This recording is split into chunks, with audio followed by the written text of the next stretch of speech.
meron tayo ilalagay dyan, yung UV board. And then, syempre, ito na, bar counter. Bali, ito na, ipopormiga na natin yan. Ayusin pa. So, marami-rami pa yung ayusin. Kasi titignan nyo, may cover pa lang siya. No? So, pagka neon lights, mga kamusta, ito yung kagandahan niya, ay diretso yung ilaw niya. Kasi, pagka isipin natin, pagka dito kasi sa baba, putol yan kung sakali. Neon lights, paano ba natin to kinakat? Para malaman din ng karamihan. Kasi pagdating sa mga ilaw, marami ding mga nagtatanong concept na kung saan pagka na-defect yung isa, ay madadama yung isang metro. Okay, so kung titignan nyo, ayan o, may ginawa yung tropa dito.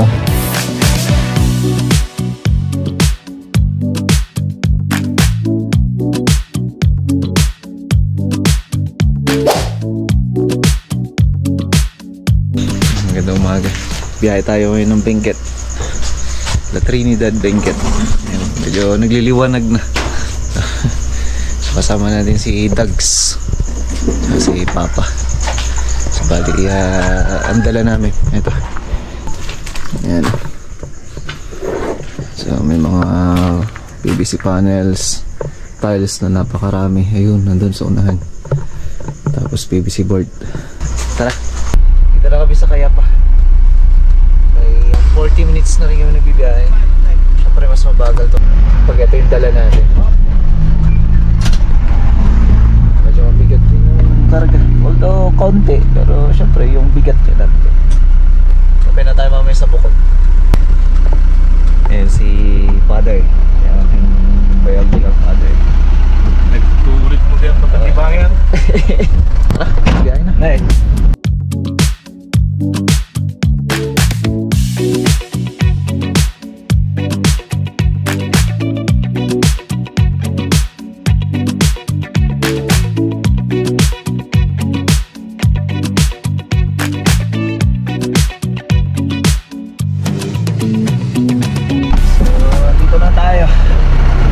Magbababa muna tayo ng mga damit. Hindi na nahilo si Karel. Yung angle, Jom.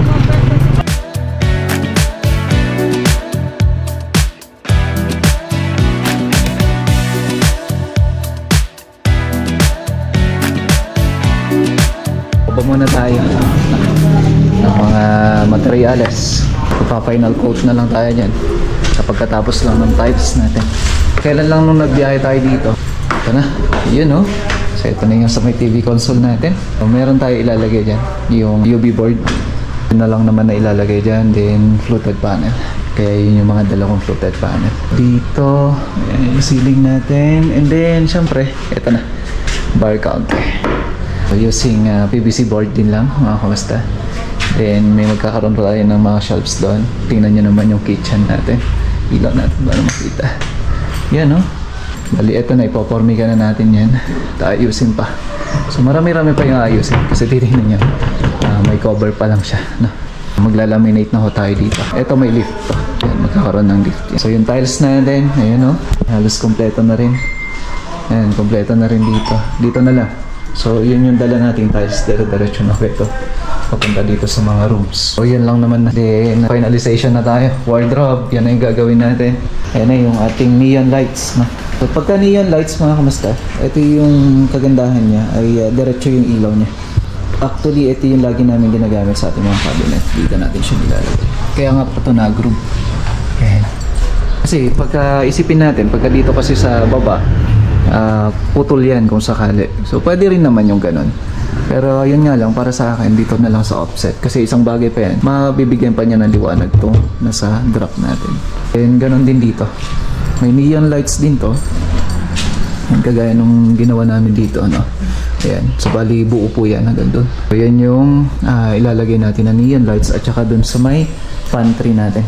Pwede naman kayong gumamit ng mga diffuser, you know? Pwede kayong gumamit nun. Pero yung mga diffuser din kami gagamitin. Pero dito sa may part na to, para dire-diretso na. Ayan, meron tayo dito, tapos meron din tayo dito. So pag open mo dito, meron tong ilaw para dito sa storage na to, para sa pantry. Kasi ito yung makikita mo naman na nakasalamin na pantry naman niya. So Depende na kung ano yung mga ilalagay dyan. Kung yung kumbaga, yung pwede mo siya i-display talaga, no? Neon lights, paano ba natin to kinakat? Para malaman din ng karamihan. Kasi pagdating sa mga ilaw, marami ding mga nagtatanong. Kasi marami nagsasabi din na alam na namin yan. Pero syempre yung iba hindi pa nila alam. Punta kayo dito sa may pinakalikod ng neon lights. Meron dito part na kulay itim. Yan. So dito mo lang siya pwedeng ikat. Hindi pwede dito, hindi pwede dito, hindi pwede dyan. Kasi maaaring masira yung 1 metro. Yan. Na kung saan hindi niya mapapagana yan. Ganon din dito. Kasi pag ito na defect tong 1 metro na to mula dyan hanggang dito sa may pwede mong pagputulan, pwedeng ito lang yung mamamatay. Kung alam niyo yung mga LED strip, ganon din naman yung LED strip. So parehas sila mga kamastano ng concept na kung saan pagka na-defect yung isa ay madadama yung 1 metro. So sa LED neon lights naman, ganon din naman. Pero ang kagandahan ng neon lights kasi iba yung dating niya. So iba yung dating niya kasi nga pagka tumama sa mga tiles kagaya nito, yung tiles natin dito, hindi siya yung parang may mga between, hindi, kumbaga parang buong-buo siya. So yan yung kagandahan ng neon lights. So yung neon lights natin, ito nagkakahalaga ng mga nasa 180 pesos per metro. So meron din siyang adapter. Ito. Adapter. Ayan. So dapat gumamit ka ng adapter with connector. So meron tayong connector dito. So yan lang yung gagawin natin. So pa-connect lang natin dito. So meron siyang 2 pin at doon natin siya ipapasok. So tara, pailawin natin nang makita ninyo. Pero syempre sukatin muna natin. Kasi yung haba niya, syempre kaya niyang paganahin ng buo yan. Pero mas malakas kasi yan pagka kung ilang metro lang. So kumbaga pinaka minimum na ginagamit ko dyan nasa 2 meters. Pero syempre yung liwanag ganun pa rin naman. Ibig ko sabihin hindi siya kumbaga iba yung dating niya pa rin kapag, no? So mga 2 meters ganyan yung pinaka minimum. Kasi dito kagaya niyan nasa 1.5 pero 2 meters na nilalagay namin diyan. Kasi hindi ka pwedeng mag-cut, sabi ko nga ng maiksi lang. Yun yung lagi niyo tatandaan pagdating sa neon lights. Okay, so isusukat muna natin. Take nyo muna.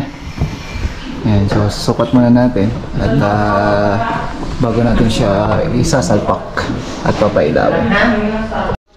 Okay, so napapansin nyo mga kamastan, ayan sumobra siya kasi hindi naman pwedeng putulan kasi yan nga yung ng neon lights. Strip light ganun din naman, no? So bali i-actual namin yan, kakabit muna namin pansamantala para makita nyo lang. Sa ngayon hindi pa namin yan dinikit at ngayon binastahan muna natin para makita nyo yung reflection, yung dating niya at yung itsura niya kapag, no? So nandun yung connection. So bali lalagay lang naman yung pin niya. Kung titignan nyo, ayan may ginawa yung tropa dito na lagayan niya. So yan yung paraan para kung sakali pwede natin i-troubleshoot, tatanggalin mo lang. So napaka-witty, napaka-witty. Pangit ang pagkagawa. Pangit na yung pagkagawa. Maayos naman siya. So ang kain naman kasi niyan, meron siyang storage, yung may lagayan talaga. So isipin natin, galing So may lagayan na siya dito. So bali, yan, itatago kasi pag ganyan. Kasi usually ito kasi yung problema pagka walang taguan ng mga adapter, nagiging problema yan. So testing natin, at papailawin natin kasi ito pa isa pa, kasi nga kailangan mo maglagay ng storage o kaya lagayan niya, taguan. Kasi pagka sabi ko nga, pagka sumobra kasi yung neon lights natin, yan sakto na ho yan. Itong neon lights natin, hindi mo siya pwede i-cut dito. So dapat yan meron kang tataguan. So isaksak natin. Ayun, so ito yung kagandahan ng neon, buo, so buo siya. Ayan. So titingnan natin dito. Ayan, so hindi pa ho yan na pwesto ng maigi. Kaya nga napakainam, napakaganda na yung neon lights natin ay diretso at saka maganda siya tingnan. Kumbaga yung reflection niya ay buo. So malaking bagay din yan habang nagluluto ka kasi maliwanag din ho siya. Kumbaga enough na liwanag niya, hindi naman siya sabog kundi talagang makakapagbigay tulong dun sa pag-prepare mo ng pagkain, ganyan. At ang isa pa ay yung dating niya. Yung nagpapaganda dyan, yung kumbaga yung itsura. So Hindi lamang siya yung maganda yung cabinet, kundi pati yung dating napakaganda. So yun lang naman. Ayan, so install na rin natin dito sa may bar counter. Ayan, no? So neon lights na lang din yung nilagay ko o kaya pinaprogram ko sa tropa. Although meron tayong LED diffuser, may dala nga kami LED diffuser, pero gagamitin na lang namin sa ibang part, no? So eh naman neon kasi gusto ko dito sa side niya, kasi usually kasi ginagawa natin puro taas. Ngayon naman gawa naman natin ng konting twist, babaguhin din naman natin siya, no? So try natin yan pailawin para makita. Ayan, no? Wow, guhit na guhit. Ayan, so ayos na mga kamusta.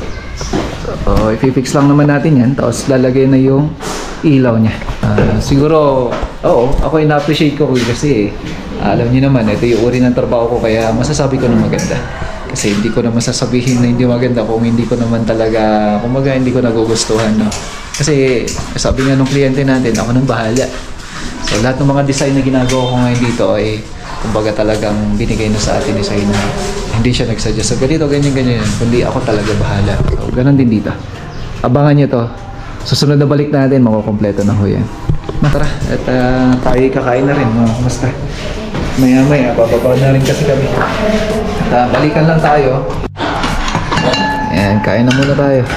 Para may lakas, kasi ako gutom talaga ako, kaya maaga kami kakain ngayon. Okay, so kakatapos natin kumain, konting pahinga. Ngayon, tutuloy na ho tayo. So, kita-kita tayo sa susunod na vlog. At maraming salamat sa pagsama nyo sa akin. So, balikan lang tayo dito sa Trinidad project natin. Importante, nakita natin yung proyekto, nihatid natin yung mga materyales, at syempre ipapagawa natin kung ano pa yung mga kailangan paggawa. Thank you so much. Have a nice day. God bless po.